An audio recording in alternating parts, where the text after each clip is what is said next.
The moment I saw the message in the family group chat, I knew it was a trap. Family meeting.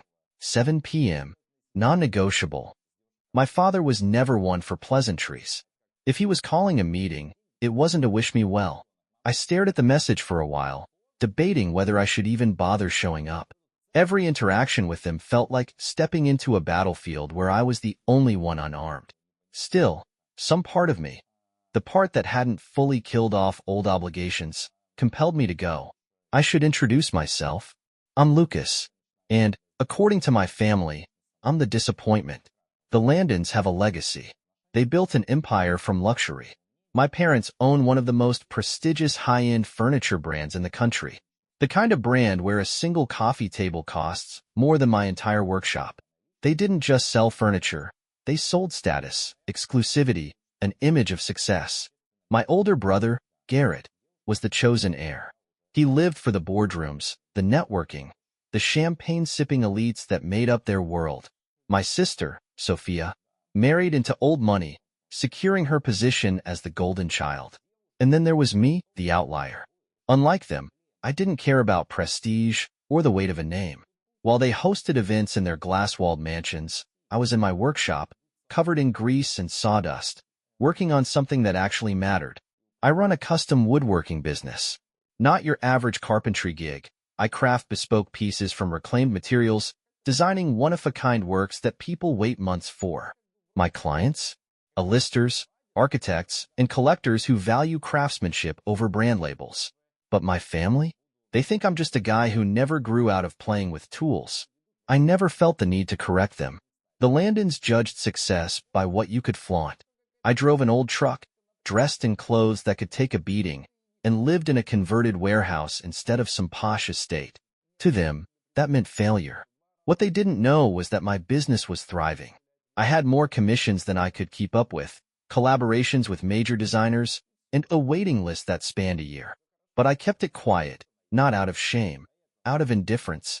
Let them think what they wanted. Still, something about the wording of that message felt different. It wasn't a request. It was an order.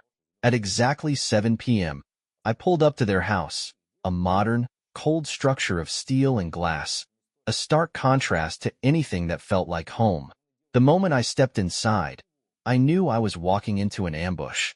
The living room had been rearranged to face a single chair in the center. My parents sat on the sleek white sofa, their expressions unreadable. Garrett was standing off to the side, arms crossed, wearing the smug confidence of someone who already knew the outcome of a game. Sophia was scrolling through her phone, feigning disinterest, but I caught the way she stole glances at me. I almost laughed. The setup was so dramatic, so calculated. If they were expecting me to beg, they were about to be very disappointed.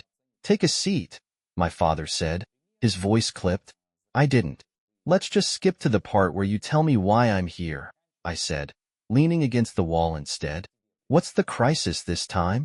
My mother sighed, rubbing her temples as if this whole ordeal was exhausting her more than it was me. "Lucas, we're concerned. You've distanced yourself from the family for too long." "Not long enough, apparently." Garrett scoffed. "You think this is funny?" "No, I think it's predictable." I glanced at the single chair, the positioning of their bodies, the tension in the air. "Let me guess. This is an intervention. You're going to tell me I've embarrassed the family, and then you're going to make me an offer, some way to redeem myself." Their silence was answer enough. My father cleared his throat, leaning forward with the practiced seriousness of a man who had negotiated multi-million-dollar deals. "We've reviewed our future plans, and it's clear that our brand, our name, needs to be protected. We can't afford to have outliers making us look weak." There it was. "Let me translate that," I said. "You think my lifestyle is bad PR. You're not living up to your potential," my mother interjected, her voice softer, as if that would make it sting less. "My potential," I echoed. "Right. Because success only counts if it comes with a logo and a black tie dress code." Sophia finally looked up from her phone. "Lucas, this isn't about punishment. It's about the family. If you just stepped into the business, you could actually..." "Step into the business?" I let out a short laugh. You mean let you slap my name on some overhyped chair designs so you can control the narrative? No thanks. Garrett's jaw tightened. You're being unreasonable. No, I'm being myself. Something you guys have never been able to accept. There was a brief pause before my father spoke again, his tone carefully measured. We've prepared something for you to consider. Sophia pulled a folder from the coffee table and slid it toward me. I didn't take it. What is this? A formal disassociation, she said. If you refuse to align with the family, then we have no choice but to cut ties. No inheritance, no access to family assets, no use of the land and name. I stared at the folder, then at them. The sheer arrogance was staggering. They really thought this would break me. I reached for the folder, but instead of opening it, I simply asked, "Where do I sign?" The air shifted. My mother stiffened. Garrett's smugness faltered. Sophia's mouth pressed into a thin line. "What?" Garrett asked, his voice sharp. "You heard me." I flipped to the last page and scrawled my name at the bottom. "You want to cut me off? Great. Consider it mutual." My father's expression darkened. "This isn't a game, Lucas." "No," I said, standing up and tossing the folder back onto the table. "But you just lost." And with that, I walked out, leaving them to drown in their own arrogance. I drove back to my workshop with an eerie sense of calm. No anger, no regret, just the quiet satisfaction of walking away from a game I never wanted to play. They thought they were stripping me of something vital. In reality, they just freed me from the last remnants of obligation. By the time I got back, the place was humming with life. The scent of sawdust and varnish filled the air, and the steady rhythm of sanding and hammering felt like home. My shop wasn't just a workspace. It was an extension of me. Here, I wasn't the Landon black sheep. I was Lucas, the guy who built things that actually mattered. Ben, my right-hand man, glanced up from his workbench. "So, how bad was it?" I smirked, tossing my keys onto the table. Exactly what I expected. They staged a whole intervention, sat me down, told me I was a disgrace to the family, then handed me a folder to officially disown me. Ben let out a low whistle. "Damn. And I signed it." He let out a laugh. "No hesitation?" "None." I picked up a chisel and absent-mindedly tested its sharpness. They think cutting me off is a punishment, but the joke's on them. I never needed them in the first place. Ben nodded, but there was something unreadable in his expression. "So that's it? They're out of your life for good?" "Looks that way." It should have ended there, but it didn't. That night, I received a message that shifted everything. At first, I ignored it. I was pouring myself a drink, settling into the kind of peace that comes from shedding dead weight. But when my phone buzzed again, something about the sender made me pause. "Unknown number. We need to meet. Now, before it's too late." I frowned, setting my glass down. The number wasn't saved in my contacts, but something in the phrasing made my instincts kick in. Another buzz. Another message. "If you care about the truth, meet me at the Rustwood Cafe. 11 p.m. No one can know." The Rustwood was a quiet hole-in-the-wall spot, not far from my shop. It was the kind of place that was barely on the map, too small, too old-fashioned, and not trendy enough to attract the usual crowd, which made it the perfect location for a secret meeting. I debated ignoring it. I owed my family nothing, and whatever this was, it reeked of drama. But then a third message came through. "This isn't about business. It's about what they've been hiding from you." That was enough to get me moving. The cafe was nearly empty when I arrived. Dimly lit, quiet jazz playing from an old record player in the corner. I spotted a single occupied booth at the back, tucked away from view. Sophia. Of all the people in my family, she was the last person I expected to see. She wasn't dressed like her usual self. No designer labels, no polished perfection. Instead, she wore a dark hoodie, her hair pulled back in a low ponytail, looking like she wanted to disappear into the background. I slid into the seat across from her, arms crossed. This better be good. She glanced around, as if checking for eavesdroppers. When she finally spoke, her voice was low, urgent. "I know you hate us. I get it. But this isn't about your business, or Dad's ego, or any of that." I studied her carefully. "Then what's it about?" She hesitated, fingers tightening around the edge of the table. You think they cut you off because of your lifestyle, right? Because they're embarrassed by you? That's the story they sold, yeah? Her eyes met mine, and for the first time in years, I saw something real, fear. That's not the reason, Lucas. She exhaled sharply. They cut you off because they're protecting themselves? A slow, cold dread settled in my stomach. From what? Sophia glanced around again before leaning in. Her voice was barely above a whisper. There's something about our family's business that you don't know. Something that, if you found out, could ruin everything. I sat back, staring at her. Why are you telling me this? Her fingers tapped anxiously against the table. Because I think you were supposed to take the fall for it. And now that you've signed those papers, I don't know what's coming next. For the first time since walking out of that house, doubt crept in. Had I just walked into something far worse than a family feud? I kept my face neutral, but inside, my mind was already spinning. Sophia wasn't the type to play games. If she was sitting here, looking over her shoulder like she was expecting someone to burst through the door and drag her away, then something was seriously wrong. I leaned forward, keeping my voice steady. What are you talking about? She exhaled sharply, her grip tightening around her coffee cup. Lucas, you think our family is just about selling overpriced furniture and keeping up appearances, but that's not the whole story. The business, it's not as clean as it looks. I scoffed. No kidding. I figured out a long time ago that Dad would rather play dirty than lose. She shook her head. This isn't just shady deals or backroom handshakes. It's worse. Money laundering, fraud, shell companies, things that could take down the whole empire if they ever came to light. For a moment, I just stared at her. I knew my father was ruthless, but this was another level. You're serious. She nodded. Dead serious. I ran a hand down my face. Okay, but what does this have to do with me? Sophia hesitated, glancing around again before lowering her voice. Because they needed a scapegoat. My blood turned cold. She leaned in. Think about it, Lucas. You're the black sheep, the disappointment, the one they've been subtly distancing themselves from for years. They needed someone expendable in case things ever went south. Someone they could pin everything on. A slow, sick realization settled in my gut. You're saying they weren't just cutting me off to protect their image? No, she whispered. They were cutting you off so that if anyone came looking, you'd be the one to take the fall. The room suddenly felt too small, too suffocating.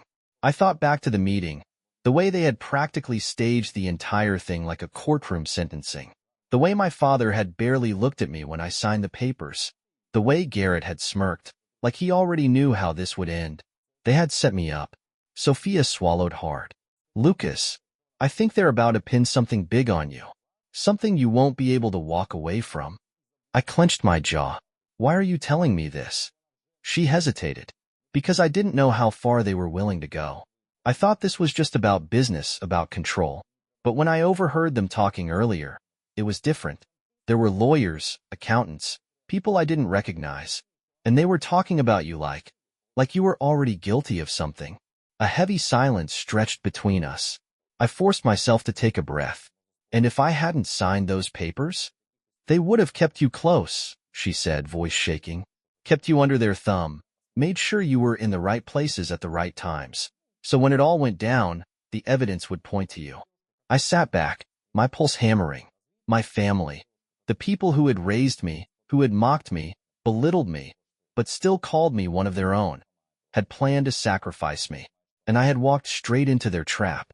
Lucas, Sophia whispered. I don't think you have much time. I took a slow, steadying breath. I had to be smart. Losing my temper wouldn't help. My father had always been the kind of man who thought 10 steps ahead. If he had set this up, then it was already in motion. I met Sophia's gaze. Do you have proof? She hesitated. No, not yet. That wasn't good enough. I pushed back from the table, standing up. Then I need to find some before they finish what they started. Her eyes widened. Lucas, I appreciate the warning, but I can't just sit here and wait for them to ruin my life. My mind was already running through my options. If they think I'm going to roll over and let this happen, they've got another thing coming. For the first time, a flicker of something like admiration crossed her face. "Be careful," she murmured. I turned for the door. "I'm done being careful." I was going to burn their empire down before they had the chance to bury me under it. I drove back to my workshop with my fingers gripping the wheel tight enough to make my knuckles ache. My mind was a storm. Sophia's words circling over and over, hitting me from every angle. They had planned this. I wasn't just some disappointment they wanted to cut loose. I was their goddamn scapegoat. A name to slot into whatever illegal mess they'd gotten themselves into. A convenient fall guy to keep the Landon legacy untarnished.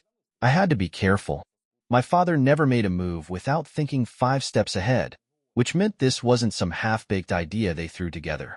No, they had built a framework, laid down a paper trail, and by the time I realized what was happening, it would already be airtight.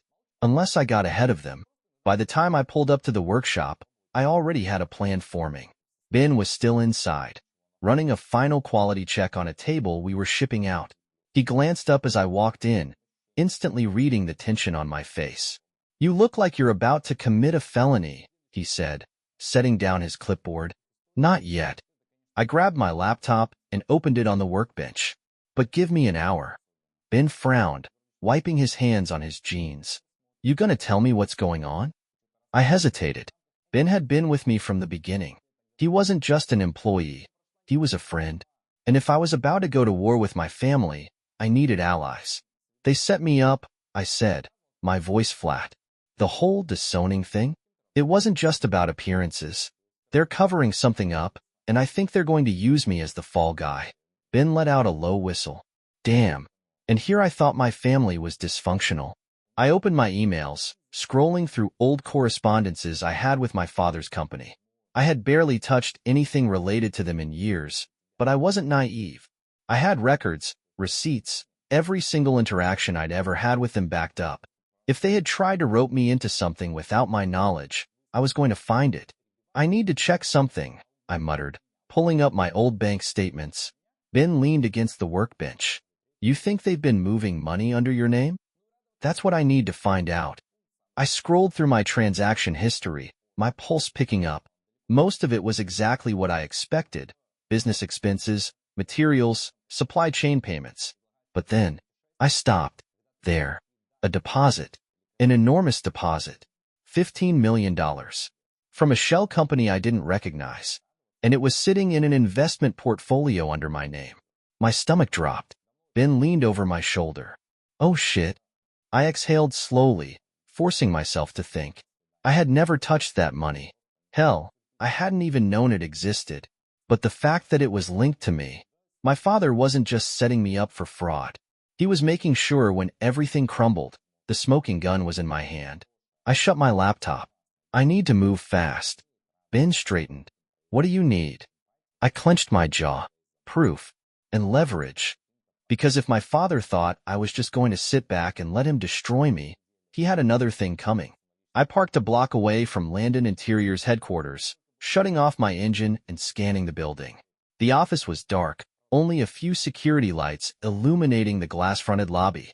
I checked my watch. 11:45 p.m. Too late for employees, but not too late for me. Ben sat in the passenger seat, watching me carefully. "Are we really doing this?" "I need access to their files," I muttered. "And I doubt they're going to hand them over if I ask nicely." Ben let out a slow exhale. Man, I was hoping my felony joke wasn't going to be foreshadowing. Technically, it's only illegal if we get caught. He shot me a look. "That's not how laws work." I smirked. "Still, are you in?" Ben sighed, but I could see the flicker of excitement behind his exasperation. "Yeah, I'm in. But if we get arrested, I'm using my one phone call to order a pizza before I bail you out." We slipped out of the truck, keeping to the shadows. My father's office was on the top floor, and if my instincts were right, that's where the real information would be. We bypassed the front entrance, too many cameras. Instead, we took the back route, slipping into the underground parking lot. I still had my old key card from years ago, and when I swiped it at the employee entrance, the lock clicked open. Ben blinked. No way that should have worked. I grinned. Never underestimate my father's arrogance. He never believed I was worth removing from the system. We stepped inside.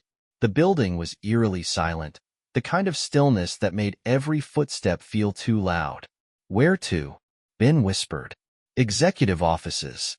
I started toward the elevator, but just as I reached for the button, Ben grabbed my arm. "Wait." He pointed at a small security camera in the corner of the hallway. The red light on it blinked lazily. "Cameras are still active."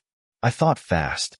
If security was monitoring the feeds, we'd be spotted before we even got to the top floor. Then I spotted an access panel near the elevator. I smirked. "Can you short-circuit it?" Ben groaned. "Why am I always the one doing illegal tech stuff?" "Because you're good at it." He muttered something under his breath but crouched beside the panel, pulling a small tool kit from his jacket. After a few tense moments, the security camera flickered, then went dark. Ben grinned. "We're ghosts." We slipped into the elevator and rode it up to the executive floor. The office was locked, but my father's arrogance once again worked in my favor. He never changed his damn codes. I punched in the number I remembered from when I used to visit as a kid, and the door clicked open. We stepped inside, and I immediately went to his desk. "Check the filing cabinets," I whispered. "Look for anything shady, offshore accounts, hidden transactions." Ben got to work while I powered on his computer, heart pounding. My father was meticulous, but he wasn't invincible. If he thought I wouldn't fight back, he'd underestimated me. The screen flickered to life. I typed in the most obvious password I could think of. "Access granted." I smirked. Unbelievable. Then I started searching, and that's when I found it. A folder, hidden, buried under layers of encrypted files, labeled with my name. And inside, documents, financial records, transactions, all pointing to me. All evidence of crimes I never committed. My blood ran cold. "Ben," I whispered, "we need to go. Now." Because this wasn't just a setup. This was a time bomb. And I had no idea how long I had before it exploded. My hands shook as I transferred the documents onto a flash drive, watching the progress bar creep forward with agonizing slowness. My name was everywhere. Fraudulent wire transfers, fake business accounts, shell companies that had me listed as an executive without my knowledge. My father had been meticulous. He hadn't just built a false trail. He had built an airtight case that made it look like I was running the entire operation. And if anyone looked into it, I was screwed. "Lucas." Ben's voice was sharp, urgent. "We need to move." I turned to see him rifling through one of the filing cabinets. He held up a thick folder, his face pale. "It's worse than you think."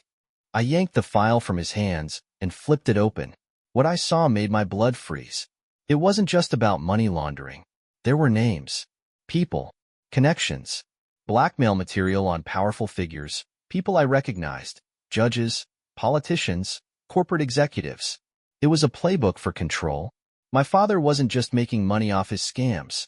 He was pulling strings, owning people, and buried deep in the documents was something even worse. A hit list. My breath caught. It wasn't labeled as such.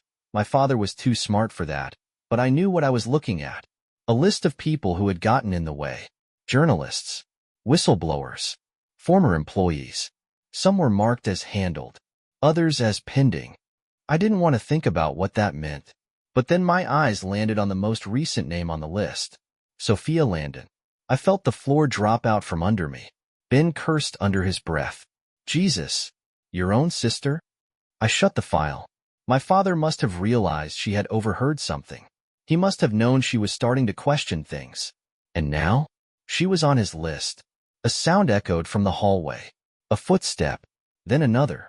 I grabbed the flash drive, stuffing it into my pocket, and motioned for Ben to move. We shut the filing cabinet and killed the computer screen just as the door handle rattled. We ducked behind a bookshelf. The door swung open. A security guard. I held my breath as he stepped inside, his flashlight sweeping the room. "You hear something?" another voice asked from the hall. The guard lingered for a second, then shook his head. "Nah, probably just the air vents again." A pause. Then the door clicked shut. Ben exhaled so quietly it was almost soundless. "We're dead," he whispered. "Not yet," I murmured. I pulled out my phone, my fingers moving fast. Sophia needed to get out. Now. I sent her a text. Get somewhere safe. Don't go home. I'll explain later. Seconds passed. Then 3 dots appeared. What happened? I didn't have time to explain. Trust me. Move. Now. Ben grabbed my arm. We need to leave before they realize we were here. I nodded, my mind already racing ahead, because now I knew exactly what I had to do. I had proof. I had leverage. And for the first time in my life, I was ready to take my family down. Ben and I slipped out the same way we came, moving fast but careful, our steps soundless against the sleek marble floors. Every second felt like a countdown to disaster. My pulse thrummed in my ears, my mind racing ahead to the next step. The second we hit the parking lot, I felt the weight of the flash drive in my pocket like it was a loaded weapon. Because that's exactly what it was. Leverage, evidence, a ticket to survival in a game I never asked to play. Ben exhaled sharply as we ducked behind my truck. Tell me you have a plan. I gripped the key fob, unlocking the doors. Yeah. Does it involve you getting arrested or murdered? Jury's still out. Ben muttered something under his breath, but didn't argue as we climbed in and peeled out of the parking lot. My father would know soon enough that someone had been in his office. And when he realized what had been taken, he'd do anything to get it back. I parked in the back lot of an all-night diner, the kind where the neon flickered and the coffee was always burnt. I wasn't hungry, but I needed a place that was neutral, public, safe. Sophia was already waiting inside, a hood pulled low over her face. When I slid into the booth across from her, she looked up with wild, anxious eyes. You're scaring me, she whispered. I pulled out my phone and slid it across the table. You should be. She hesitated before glancing down at the screen. I had already pulled up a photo, a shot of the hit list, her name, the names of others, the cold, clinical way my father had labeled them. Sophia sucked in a sharp breath. Oh my God. He knows, I said. He knows you've been asking questions. And I think you were the next loose end. Her hands clenched into fists. That bastard. I leaned forward, lowering my voice. Listen, I have proof now. Not just of this, of everything. The money laundering, the fraud, the blackmail. But I need to be smart about how I use it. She swallowed hard. What do you need me to do? I need to know one thing. I met her gaze, deadly serious. If we take him down, are you ready for what happens next? Because this wasn't just about cutting ties anymore. This wasn't about walking away. This was about destroying the Landon name. For a moment, she hesitated. Then, slowly, she nodded. He deserves to burn. I exhaled. Then let's burn it down. The next morning, I made my move. First, I went loud.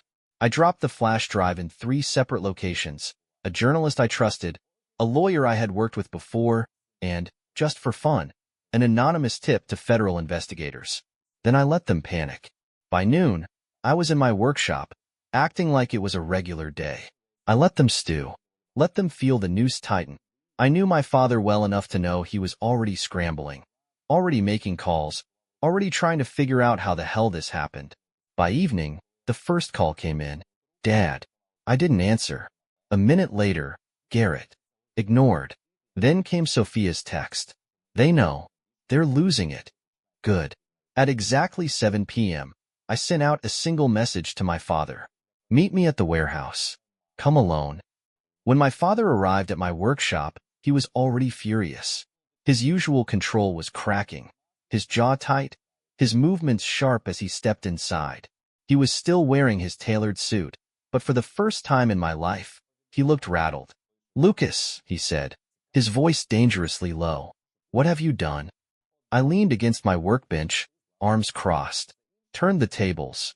His hands curled into fists. You have no idea what you've started.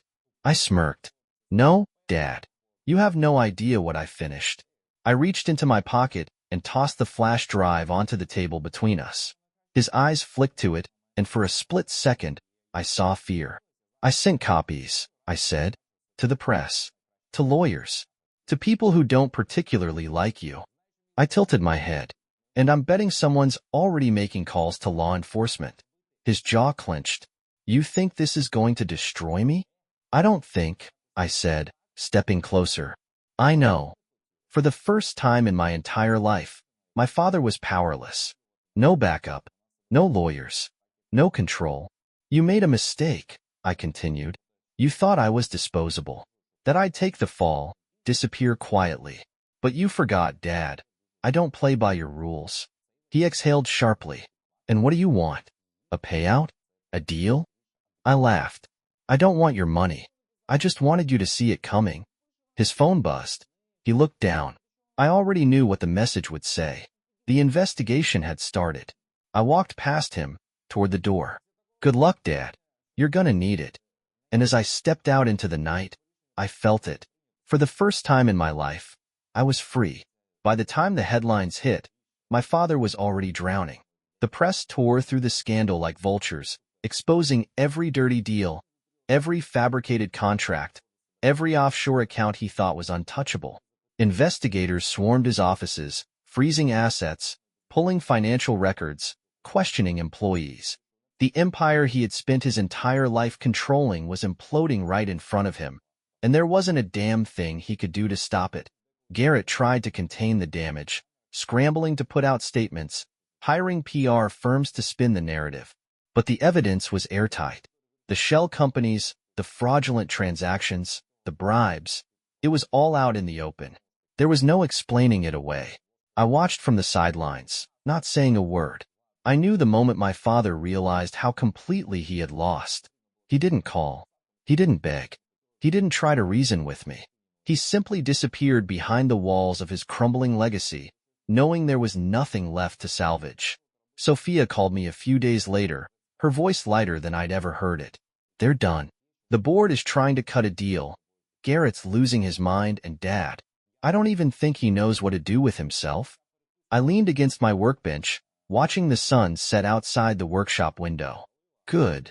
She hesitated. So what now? Now, that was the real question, wasn't it? For so long, my life had been shadowed by them, by their judgment, their manipulation, their expectations. Even when I walked away, they had still been there, a presence lingering over me like a weight I could never quite shake. But now, they were nothing. I had one, and not because I had taken their money, or their business, or even their reputation. I had one because I was free. I exhaled slowly, a smirk tugging at the corner of my mouth. Now, I go back to doing what I do best. Ben walked into the shop, dropping a fresh stack of orders onto my work table.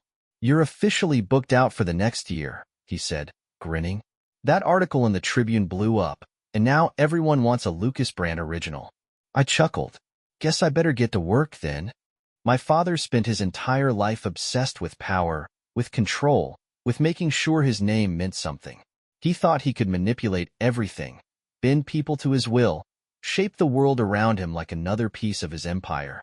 But in the end, the thing he feared most, the thing he fought so hard to erase, was the only thing that survived him. Me. And I had never needed the Landon name to be great. I built something better. I built something real. And no one could ever take that away from me.